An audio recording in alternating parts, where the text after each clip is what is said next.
Vamos lá, pessoal. Boa tarde. Optamos aí então pela aula gravada. Meio muito na cara aí, né? Optamos então pela aula gravada e a ideia aqui hoje é falar sobre.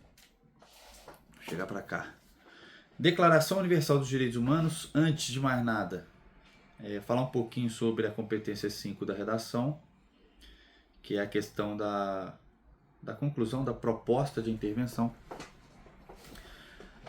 Vamos falar um pouquinho sobre Declaração Universal dos Direitos Humanos. Vamos falar um pouquinho também sobre a questão do raciocínio lógico. E eu quero trazer algumas coisas para vocês aí também. Tenho lido o edital, tenho dado uma pesquisada, tenho buscado uma maneira da gente ir muito bem nessa parte geral.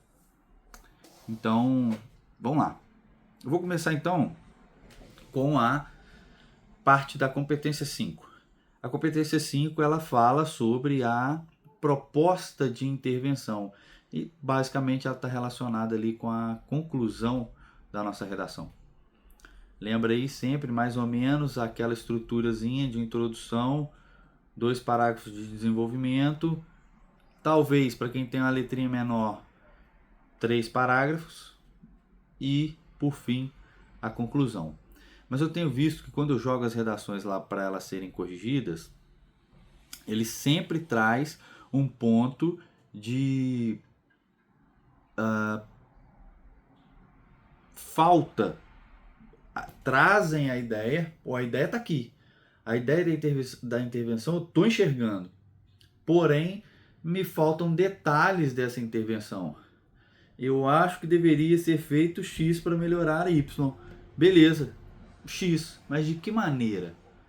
Eu até joguei lá no grupo, agora eu não vou conseguir ver, mas eu joguei lá no grupo umas perguntinhas. Quem vai fazer? De que forma vai fazer? O que essa proposta vai trazer de impacto no mundo real? O que vai acontecer quando essa proposta ela iniciar ali? As maneiras, as formas, pensar até mesmo, você pode até mesmo pensar em verba, não sei, é de acordo com o tema, de acordo com a sua proposta, mas sempre detalhar muito bem essa proposta. É aí que tá, aí que entra também a questão de saber ser conciso, saber ser, saber sintetizar as ideias, mas sem deixar coisas de lado. Então é uma coisa que a gente tem que praticar. Então eu espero na próxima redação aí, que é essa do estigma da saúde mental, que já venha com essa conclusão mais detalhada. Beleza? Agora vamos lá. Nós vamos falar aqui sobre a Declaração Universal dos Direitos Humanos.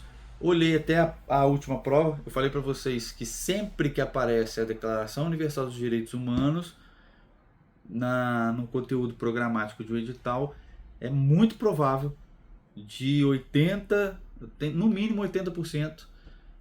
Eu só não vou falar 100% porque tem um monte de outras legislações lá, mas essa é uma das mais importantes, sem dúvida, é a Declaração Universal dos Direitos Humanos. Então, 80% de chance de ter uma questão de Declaração Universal dos Direitos Humanos. São 5 questões de direitos humanos e uma, eu acredito fortemente que vai ser aí da Declaração Universal. Ok, olhei a última prova, tava lá, tinha uma de Declaração Universal dos Direitos Humanos. A última prova, o edital foi um pouco diferente. Eu olhei o edital e foi bem diferente, aliás. A matemática era bem mais comprida, cobrou-se outras coisas de maneira geral, na parte de conhecimentos gerais, e nem olhei a parte específica, mas, e foram várias provas. Prova para tal área, prova para... Então, uma delas, que eu olhei, ela, depois eu até confiro qual foi a prova, ela cobrava a Declaração Universal dos Direitos Humanos. Então, é muito importante que se leia. Espero que todo mundo tenha lido, pelo menos uma vezinha. Eu leria mais umas 2 ou 3 vezes. tá? Ao longo, até lá no dia 28 de setembro, eu leria até mais vezes a Declaração Universal. Vamos lá. Analisando essa prova que eu estou falando, caiu Estatuto do Idoso, caiu o ECA, caiu Constituição da República, caiu Declaração Universal dos Direitos Humanos e a última eu não estou lembrando. Mas vamos lá. Vamos abrir aqui o tema. Todo mundo leu, todo mundo se inteirou do assunto. Não é uma lei chata de ler, são só 30 artigos, tranquilo. Acho que todo mundo deu uma olhada ali nos exercícios. E eu vou dizer para vocês algumas coisas aqui. O que é a Declaração Universal dos Direitos Humanos?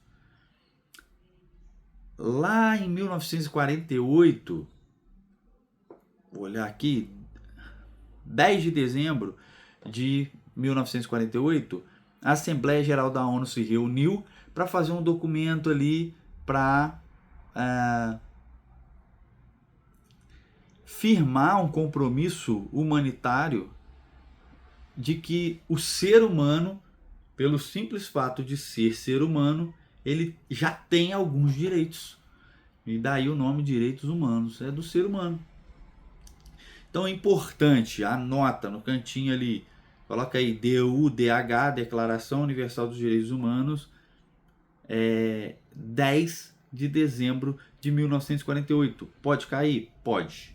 É uma data, normalmente provas não cobram datas, mas essa daqui, o ano, pelo menos lembrar dezembro de 48, tá ótimo. Mas anota aí, 10 de dezembro de 1948, a Declaração Universal. A Declaração Universal dos Direitos Humanos, ela não tem força de lei. Ela não tem força de lei. Ela não impõe tudo aquilo que está escrito ali nos seus 30 artigos, ela não impõe aos países que esses artigos sejam cumpridos à risca. Elas não impõem, respeitando assim a soberania dos estados, a soberania dos países. O que é isso? O que é soberania? A soberania é assim, ó, o Brasil é soberano e o Brasil fala assim, eu quero aceitar isso aqui ou eu não quero. Então por que ter uma Declaração Universal de Direitos Humanos? Para servir de referência.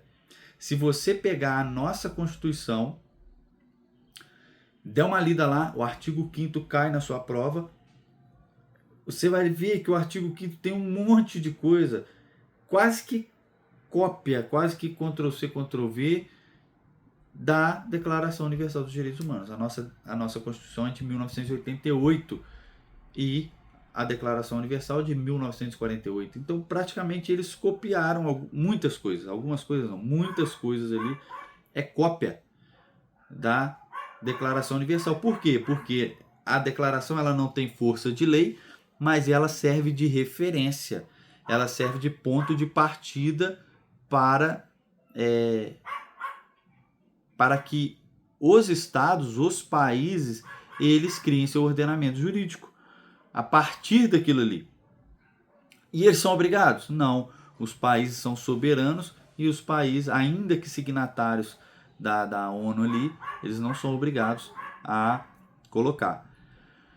Lembrei a questão, se eu não me engano, que caiu ali, era sobre tratados internacionais. Esse aqui, a nossa Constituição diz o seguinte, que se um tratado internacional, o Brasil foi lá, combinou com outros países, combinou lá na ONU, na Assembleia da ONU, combinou que nós vamos assinar esse tratado aí. Um tratado que trata sobre o tema X, não importa. O Brasil foi lá e assinou. Então agora é constitucional. Esse tratado aqui está dentro da nossa Constituição. Não, ele tem que ser votado na Câmara dos Deputados, depois votado no Senado, ter 2/3 dos votos, e aí volta. Câmara dos Deputados, Senado. 2/3 dos votos em cada uma, volta para a Câmara dos Deputados, volta para o Senado, vota 2 vezes, 2 turnos de votação. Se passar com 2/3 dos votos nas 2 casas, aí sim, constitucional. Não passou, não tem 2/3, não é constitucional, mas o Brasil assinou. E aí ele não tem força de Constituição, mas ele está acima da lei. É o que a gente chama aí no direito de supralegal e infraconstitucional. Só que a Declaração Universal, ela não é um tratado, ela não tem força de tratado. Então ela não impõe,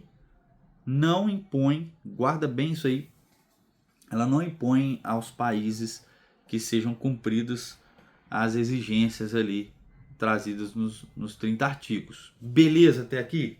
Show! Então, até aqui, ó, nesses 10 minutos, o que eu tenho para falar? Importante, 10 de dezembro de 1948, não tem força de lei a Declaração Universal dos Direitos Humanos. Até aqui é isso. Aí eu quero te falar o seguinte, eu quero te falar uma outra coisinha que é a divisão. A gente vê que muitas questões, elas estão amarradas ali nos artigos. Fala assim, mas qual artigo que trata disso? Qual artigo que trata daquilo? Para o nosso concurso, eu separei aqui atenção ao artigo 26. Vou até olhar aqui, ó. Artigo 26 da Declaração Universal dos Direitos Humanos. Vamos ver o que traz lá, ó.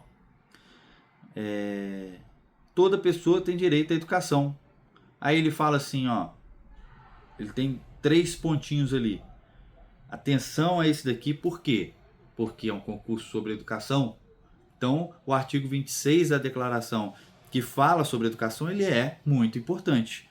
Ele fala lá, ó, toda pessoa tem direito à educação. Número 1. A educação deve ser gratuita, pelo menos nos graus elementares e fundamentais. A instrução elementar é obrigatória. A instrução técnico-profissional deve ser generalizada. O acesso aos estudos superiores deve estar aberto a todos, com plena igualdade, em função do mérito. O que ele está falando? Ele está falando assim, para aprender a ler e escrever, os graus elementares e fundamentais, tem que ser grátis, tem que ser gratuito. Para aprender a ler a parada ali elementar, o básico, aprender a ler e escrever é obrigatório, isso é obrigado. O técnico profissional deve ser generalizado, deve estar aí para todo mundo. E o acesso, isso aqui é importante. Muitas provas trazem esse ponto aqui. O acesso aos estudos superiores deve ser aberto a todos com plena igualdade em função do mérito. Ele troca aqui em função das classes sociais, mas é lógico também. É uma questão lógica a gente entender o seguinte. Está me cobrando direitos humanos. A prova está me cobrando ali. Na Declaração Universal dos Direitos Humanos elenca os seguintes direitos, exceto. Aí vai estar lá. O acesso aos estudos superiores deve estar aberto a todos, com plena igualdade, em função da classe social. Você fala, peraí. Não. Classe social não faz sentido. Classe social, quebrei o direito humano. Aí eu tô jogando dentro do dinheiro, dentro da classe social da pessoa, quebrou o direito humano. Então, usar também a questão de lógica. Direitos humanos, pensa assim. Pensa, todo mundo é igual. Você vai ver lá, se você leu, você viu no primeiro lá, no artigo 1º, que ele fala isso, todos são iguais, sem distinção, de não sei o que. Se você ler, quando a gente chegar lá, a gente vai chegar. Quando a gente chegar lá no artigo 5º da Constituição, você vai ver lá, todos são iguais, sem distinção de raça, cor, gênero. Tá lá a mesma coisa. O 2 aqui, a educação deve visar ao pleno desenvolvimento da personalidade humana e ao fortalecimento do respeito pelos direitos humanos, pelas liberdades fundamentais. E, por fim, os pais têm prioridade no direito de escolher o gênero de educação que será ministrada a seus filhos. Esse artigo muito importante, muito importante. Vamos lá.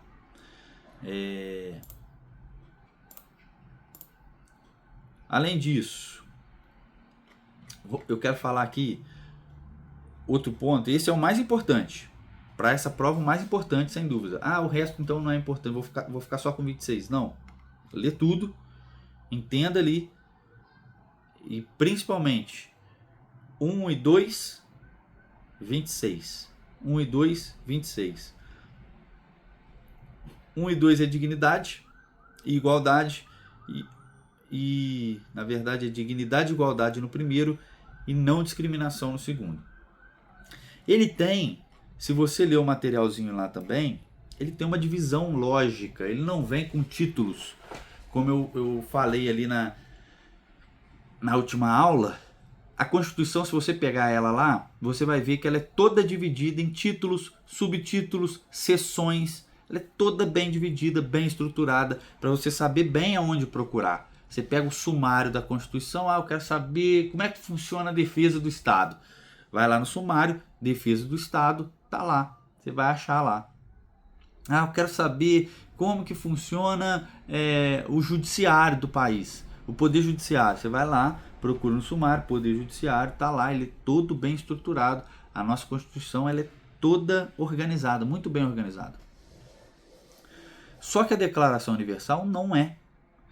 Ela vem lá, preâmbulo, fala, artigo 1º, 2º, 3º, 4º, 5º, sem nenhum título, sem nada. Até porque são só 30 artigos, enquanto a Constituição, 200 e tantos, se eu não me engano. Então, mas ela tem uma divisão lógica. Se você ler tudo, prestar bem atenção, já prestaram atenção para nós, já trouxeram essa informação para nós aqui de mão beijada. Eu não tenho nem que ficar prestando muita atenção, mas isso me ajuda. Se eu pegar essa ideia aqui, me ajuda demais. Olha só. O preâmbulo, o que é o preâmbulo? O preâmbulo é como se fosse uma carta. Ele é uma cartinha, falando, olha só que lindo, nós fazemos isso daqui, e papapá. Contou uma historinha bonitinha, colocou a cartinha. Essa cartinha não serve para nada. Nem mesmo a cartinha da Constituição. A Constituição também tem um preâmbulo, e essa cartinha não serve para nada. Beleza. Quando o preâmbulo cai. Eles podem me cobrar o preâmbulo. O preâmbulo faz parte da Declaração Universal. Mas ele está ali. Ele é aquela cartinha. Vai destacar com quais foram os princípios utilizados ali para criar esses 30 artigos. De que maneira que a gente pensou. Tudo mais. Está ali. O preâmbulo pode sim ser cobrado. Leia o preâmbulo. Agora, os princípios gerais eles estão lá no artigo 1º e no artigo 2º. Acho que são artigos muito importantes para a prova. Por quê? Porque eles são os princípios gerais. Eles são a base de tudo. É dali que tudo começou.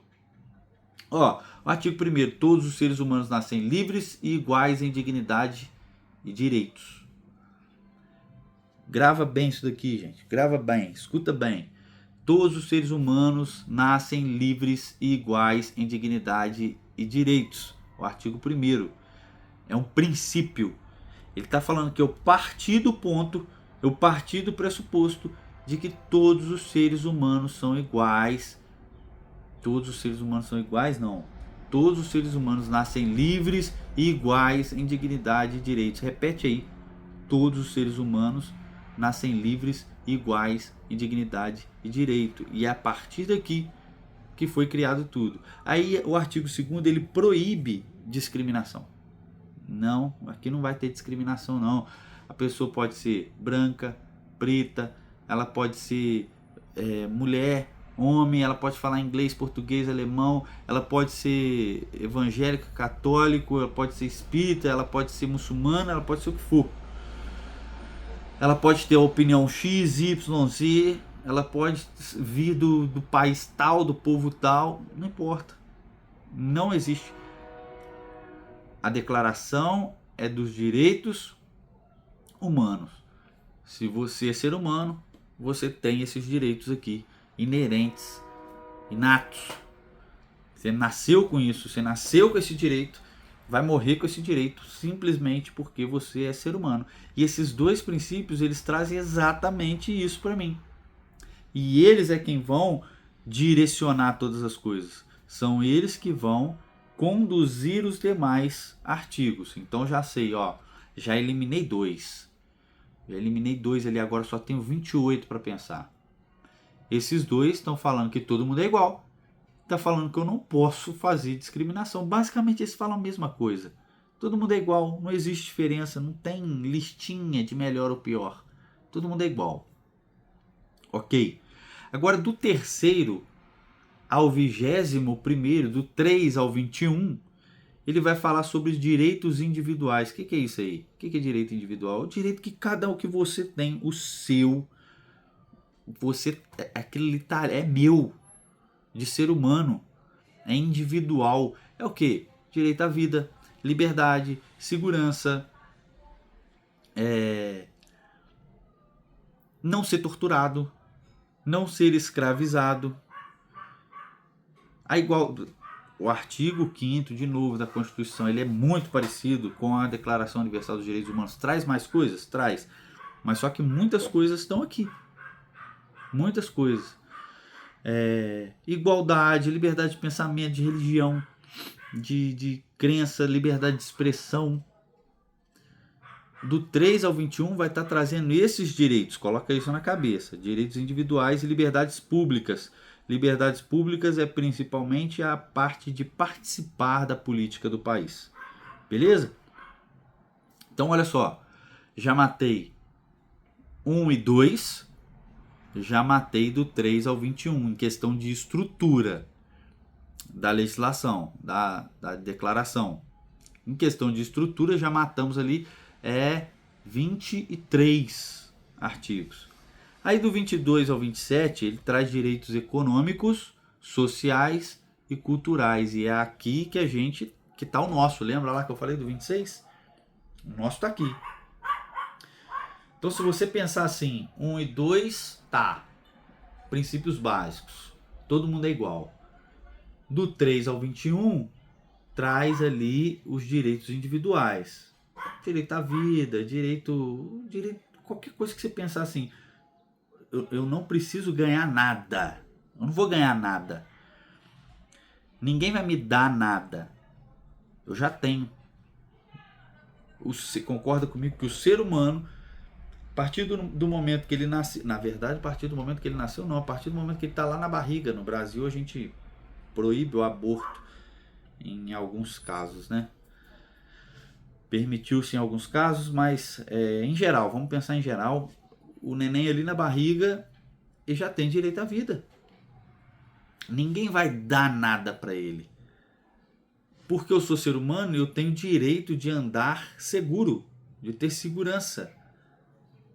Porque eu sou ser humano, eu tenho direito de liberdade, de andar sozinho. Ninguém vai me dar nada. Eu tenho liberdade.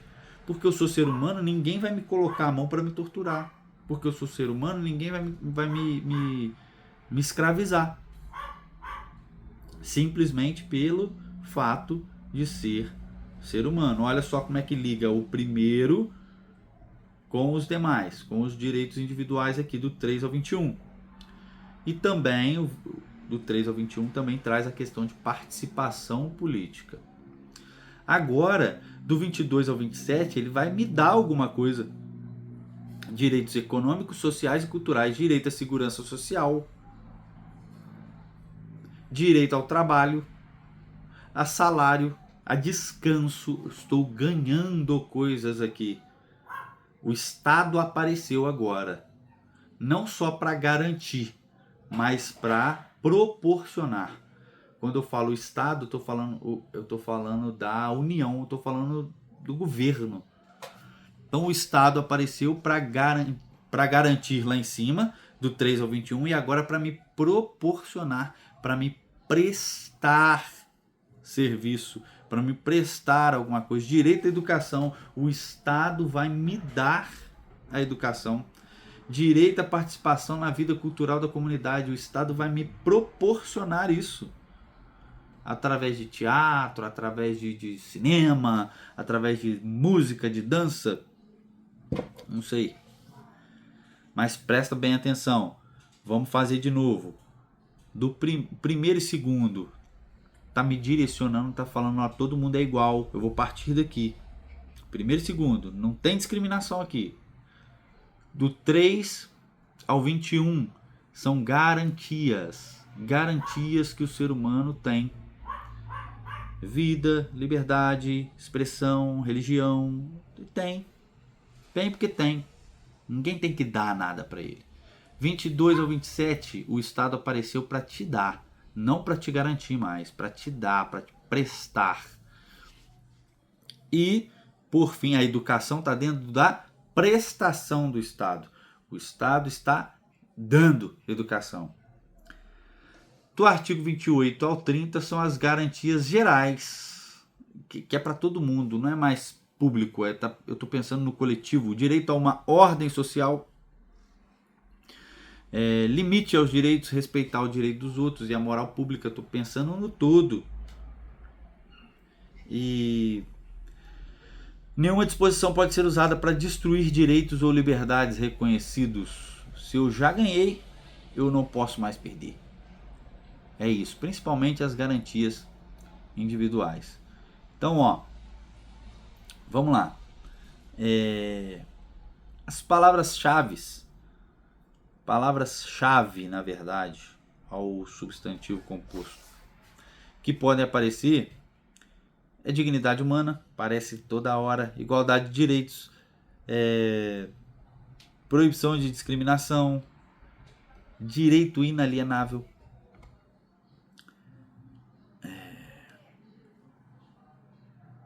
Aí tem o seguinte, existem duas modalidades, eu nem ia falar sobre isso, mas eu vi a última prova e a questão de declaração estava em cima disso daqui. No direito, existem os chamados direitos negativos. Negativos porque do Estado não fazer.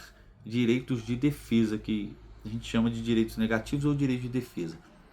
E o que é isso? Ele impõe ao Estado uma limitação. Ele põe uma cerquinha ali no Estado. Falou, opa, pera lá. Eu tenho direito à propriedade. Você não pode vir aqui e me tomar. Eu tenho direito de ir e vir. Você não pode vir aqui e me barrar. Eu não posso prender alguém. Parei o camarada ali, você está preso. Não quero saber, está preso. A polícia militar, ela representa o Estado e eu não tenho esse poder. Simplesmente prender por prender.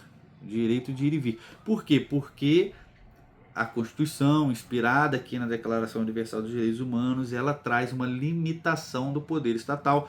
E isso a gente chama de direitos negativos, isso a gente chama de direitos de defesa. Por exemplo, o direito à vida. O Estado não pode matar ninguém. No Brasil, não existe pena de morte, salvo em caso de guerra declarada, por exemplo.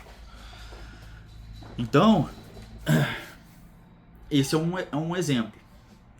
Limitou o Estado, direito à liberdade, que eu acabei de falar, posso ir, posso vir, ninguém pode me atrapalhar. Aí você pode se perguntar assim, poxa, mas e o pedágio? Com certeza, se existe uma pista ali, uma estrada que tem um pedágio, existe uma outra alternativa que é gratuita. Porque o Estado, ele não pode te tirar o direito de ir e vir. Imagina que para vir para Juiz de Fora, eu tenho uma estrada com pedágio. Imagina aí. E não tem outra alternativa. O Estado toliu o seu direito de ir e vir. E aí você pode entrar com uma ação na justiça lá e tal, ganhar alguma coisa do Estado. Mas com certeza, se tem uma estrada que tem um pedágio, com certeza tem um lugar gratuito para você passar e ir direto, porque o Estado não pode tirar esse direito seu de ir e vir. Direito à propriedade, direito à intimidade, esses são direitos então negativos para proteger o indivíduo, para proteger o menor do maior, protege o indivíduo do Estado. Direitos negativos, direitos de defesa. Por outro lado, tem os direitos prestacionais. Eu até falei aí antes. Direitos prestacionais ou direitos positivos, que são o quê? Ele é negativo e positivo em relação ao Estado. Então, os direitos positivos, eles impõem ao Estado o dever de fazer, dever fazer alguma coisa. Ele impõe ao Estado uma prestação material. Você tem que fazer alguma coisa, você não vai ficar só assistindo, não. E aí entra o que eu falei lá, olha o artigo 22 ao artigo 27. São prestações. O Estado aparece agora para colaborar. Direito à educação, saúde, trabalho. Poxa, peraí. Eu, o Estado soberano aqui, o maior, entro no negócio e falo assim, peraí, o povo precisa aprender. Preciso da educação. Para que ele chegue lá na frente, trabalhe e a economia do país funcione, eu preciso prestar esse serviço. Eu preciso de saúde, porque eu preciso desse camarada aqui rodando. Eu preciso dele trabalhando. Eu preciso de emprego para todo mundo. Então o Estado entra nessa seara aí e ele presta serviço. Direito positivo. Eu vou fazer alguma coisa. E não negativo, eu vou não fazer alguma coisa. Então foca bem, anota aí. Direito, vamos lá. Direito negativo é aquele que impõe uma abstenção do Estado. Direito negativo ou direito de defesa é aquele em que esse direito limita o poder estatal, limita o poder do Estado, fazendo com que ele não tenha poder para privar o indivíduo de determinados direitos inerentes à pessoa humana, como, por exemplo, o direito à vida, o direito à liberdade, o direito à propriedade, o direito à liberdade de expressão. E, por outro lado, os direitos prestacionais ou direitos positivos são aqueles em que impõem ao Estado uma ação, uma prestação material.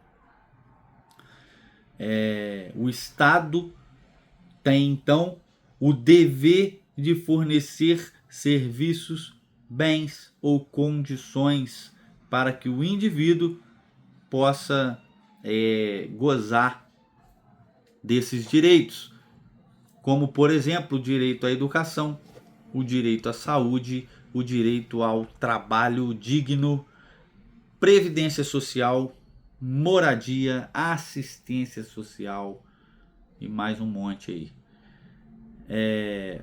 Basicamente, vamos dizer assim, vamos resumir da seguinte maneira: direitos negativos é Estado, não faça isso, Estado não ultrapasse esse limite. O direito prestacional, o direito positivo é Estado, me garanta isso. Eu preciso disso e é você quem vai me garantir. Beleza, beleza, beleza? Então, encerramos aqui a parte de direitos, Declaração Universal de Direitos Humanos. Direitos humanos não. Direitos humanos é mais amplo. Pensei o seguinte. Agora eu vou abrir aqui e falar do edital. O edital, vou até abrir ele aqui. Ele traz o seguinte, pessoal. Ele traz... Falando agora de direitos humanos, a parte de direitos humanos. Ele traz o Estatuto da Pessoa com Deficiência, Estatuto da Pessoa Idosa, Estatuto da Criança e do Adolescente, essa Declaração de Salamanca, a Declaração Universal dos Direitos Humanos e essa Cartilha de Enfrentamento ao Assédio Sexual nas Escolas Estaduais de Minas Gerais. Tem essas legislações. Algumas são amplas, são muito compridas. Se a gente tiver oportunidade, a gente vai ler sim. Só que a gente pode fazer de outra maneira. Eu posso... O que eu pensei? Eu olhei, olha a questão que caiu aqui, ó, de declaração, ó, de Estatuto da Criança e do Adolescente. Quer ver só? Olha só. Alguns termos lá na legislação são básicos. E se você não conhece, você tá na lona. Não tem o que fazer. Então eu pensei o seguinte, olha lá a questão. X, criança de 11 anos de idade, mas com grande amadurecimento físico e mental, durante as aulas na escola estadual Alfa, desferiu diversos socos contra um inspetor por discordar da orientação de que deveria retornar à sala de aula após o fim do intervalo. Isso só acontece na França, no Brasil não. Essa conduta é descrita como crime no Código Penal. Aí é que está, configurando, portanto, o ato infracional praticado por criança. Já vou falar aqui, já de uma vez, já pega. Para menor, criança ou adolescente, não existe crime. Criança e adolescente não comete crime. É só um termo técnico, tá?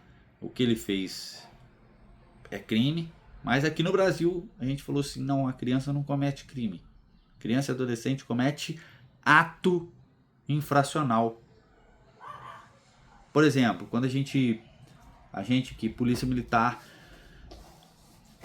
teve uma lesão corporal cometida por um menor. O menor pegou um copo lá e cortou um outro. Um corte, lesão corporal. A gente não pode escrever que o menor cometeu um crime. Ele cometeu ato infracional análogo a lesão corporal. Não é lesão corporal, é um ato infracional análogo à lesão corporal. Parece com lesão corporal, mas não é não. Porque lesão corporal é crime. Isso aqui não, isso aqui é ato infracional. Então, o que eu pensei? Pra gente não ficar voando, eu pensei o seguinte, vou pegar os termos principais do ECA, depois buscar ali os termos principais do Estatuto do Idoso. Isso é com tempo, demora um pouquinho. E a gente fazer um materialzinho bem conciso, bem curtinho, para pelo menos te dar a possibilidade. Se eu não vou ler o ECA completinho, que é até um livretinho, ele dá trabalhinho para ler. Se eu não for ler tudo, eu leio pelo menos o resumão. E aí a gente pode até fazer uma aula ali, talvez de ECA, de Estatuto do Idoso e tudo mais, falando desses pontos mais importantes. Aí ele pergunta assim nesse exercício, o menino foi lá então e desferiu vários socos contra o inspetor.